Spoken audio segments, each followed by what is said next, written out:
इस घटना के बाद द्वारिका के लोगों ने अशुभ संकेत का अनुभव किया। द्वारिका नगरी में मनुष्य से ज्यादा चूहे दिखाई देने लगे। दिन ब दिन अपराध बढ़ता गया, लोग अपने आप से लड़ने लगे। ये सब देख के प्रभु श्री कृष्ण परेशान होकर अपनी प्रजाओं से प्रभास नदी के तट पर जाके तीर्थ करके अपने पापों से मुक्ति पाने को कहा। पूरे प्रजा जब प्रभास नदी के किनारे पहुंचे तो प्रभु श्री कृष्ण को भगवान विष्णु का अवतार माना जाता है। जैसे कि आप जानते हैं, इस ब्रह्मांड का पालन करता भगवान विष्णु है। द्वापर युग में भगवान विष्णु प्रभु श्री कृष्ण के अवतार में धरती में पैदा हुए थे। नमस्कार दोस्तों, आप में से ऐसे बहुत सारे लोग होंगे जो प्रभु श्री कृष्ण जी का मृत्यु कब, कहां और कैसे हुआ इसके बारे में नहीं जानते हैं। भगवान श्री कृष्ण जी के मृत्यु के रहस्य को समझने के लिए पहले आपको महाभारत को समझना होगा। महर्षि व्यास ने महाभारत की कहानी को 18 खंडों में भाग किया है। कुरुक्षेत्र युद्ध इस ग्रंथ का सबसे बड़ा भाग है। कुरुक्षेत्र युद्ध के बाद ऐसे बहुत सारे रहस्य रह गया है जिसमें प्रभु श्री कृष्ण जी का मृत्यु और द्वारिका नदी में समा जाना एक बड़ा रहस्य है। महाभारत के इन 18 पर्वों में से मौसल पर्व में 8 अध्यायों में भगवान श्री कृष्ण जी के मानव रूप को त्याग करना और उनका मृत्यु कैसे हुआ इसके बारे में लिखा गया है। आज इस वीडियो में हम प्रभु श्री कृष्ण जी का मृत्यु का रहस्य के बारे में जानकारी देंगे। तो आइए जानते हैं कैसे प्रभु श्री कृष्ण जी का मृत्यु हुआ था। कुरुक्षेत्र युद्ध के 35 साल बाद भी प्रभु श्री कृष्ण जी के द्वारिका नगरी बहुत ही खुशहाल था, जहां प्रभु श्री कृष्ण जी उनके पत्नी और पुत्रों के साथ रहते थे।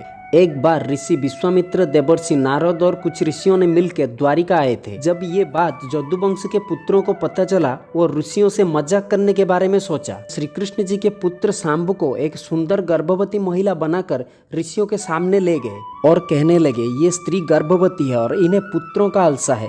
क्या आप बता सकते हैं इनके गर्भ से जन्म लेने वाला संतान कन्या या पुत्र होगा? ये सुनने के बाद सभी ऋषि ध्यान करने लगे और उन्हें पता चला कि ये कोई स्त्री नहीं, प्रभु श्री कृष्ण के पुत्र शांबु है। ये जानकर सभी ऋषि क्रोधित हो गए और इन्हें श्राप देते हुए कहा, आपके गर्भ से एक लोहे का मुसल जन्म लेगा, जिस लोहे के मुसल से तुम्हारे पूरे वंश का विनाश होगा। ये सुनने के बाद यादव वंश के पुत्र भयभीत हो गए और ऋषियों को क्षमा प्रार्थना करने लगे। ऋषिगण इनका बात नहीं सुने और जाके प्रभु श्री कृष्ण जी को बताया। ये बात सुनने के बाद प्रभु श्री कृष्ण जी ऋषियों को कहने लगे, आप लोग जैसे चाहते हैं ऐसे ही होगा। यह सुनने के बाद यादव वंश के पुत्रों ने भयभीत होकर यह बात जाके राजा उग्रसेन से कहा। राजा उग्रसेन ने उन्हें सलाह दिया, इस लोहे के मुसल को तोड़ के प्रभास नदी में प्रवाहित कर देंगे, जिसके कारण आने वाले विपद टल जाएगा। अगले ही दिन शांब ने एक लोहे के मुसल को जन्म दिया, जिसको राजा उग्रसेन ने टुकड़ा करके प्रभास नदी में प्रवाहित कर दिया। इसके बाद राजा उग्रसेन ने पूरे द्वारिका नगर में किसी भी प्रकार का नशीली और मादक पदार्थ का सेवन नहीं करने का आदेश दिया। इस घटना के बाद द्वारिका के लोगों ने अशुभ संकेत का अनुभव किया। द्वारिका नगरी में मनुष्य से ज्यादा चूहे दिखाई देने लगे। दिन ब दिन अपराध बढ़ता गया, लोग अपने आप से लड़ने लगे। ये सब देख के प्रभु श्री कृष्ण परेशान होकर अपनी प्रजाओं से प्रभास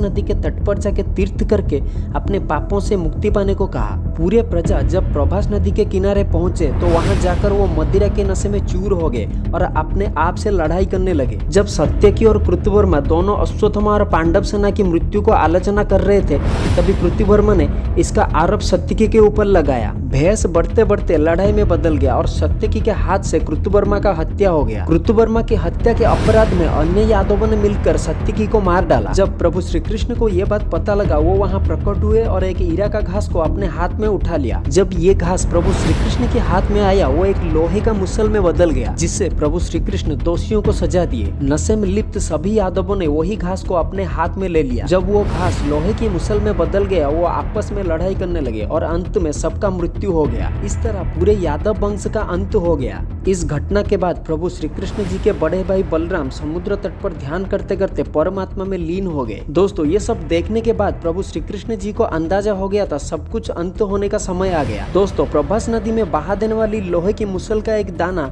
एक मछली ने खा लिया था। वो छोटा सा टुकड़ा उसके पेट में जाकर एक धातु बन गया था। जब जरा नाम का एक शबर ने उस मछली को पकड़ा, उसके पेट में से निकला हुआ धातु से एक तीर निर्माण किया। जब प्रभु श्री कृष्ण जी एक पेड़ के नीचे विश्राम कर रहे थे, जरा ने प्रभु श्री कृष्ण जी के पैर को हिरण का कान समझकर तीर चला दिया। तीर चलाने के बाद जरा जब प्रभु श्री कृष्ण को देखा तो वो डर से कांपने लगा और प्रभु श्री कृष्ण के चरणों में गिर के क्षमा प्रार्थना किया।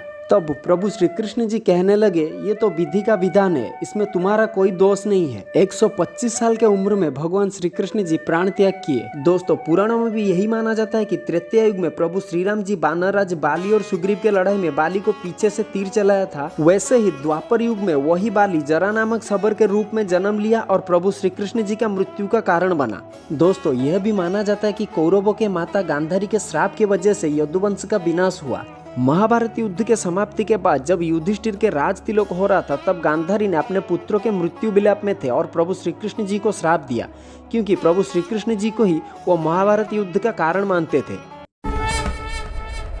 यदा यदा हि धर्मस्य ग्लानिर्भवति भारत अभ्युत्थानमधर्मस्य तदात्मानं सृजाम्यहं परित्राणाय साधूनां विनाशाय च दुष्कृतां धर्म संस्थापनार्थाय संभवामि युगे युगे। जब जब धर्म को हानि होती है, जब जब अधर्म में वृद्धि होती है, तब तब सत्पुरुषों के उद्धार के लिए, अधर्मियों के विनाश के लिए और धर्म की पुनः स्थापना के लिए मैं ही जन्म लेता हूँ। ये प्रत्येक युग में होता आया है और आगे भी ऐसा ही होगा। अगर वीडियो आपको अच्छा लगा है तो please like, share and subscribe करना। वीडियो को देखने के लिए दिल से शुक्रिया।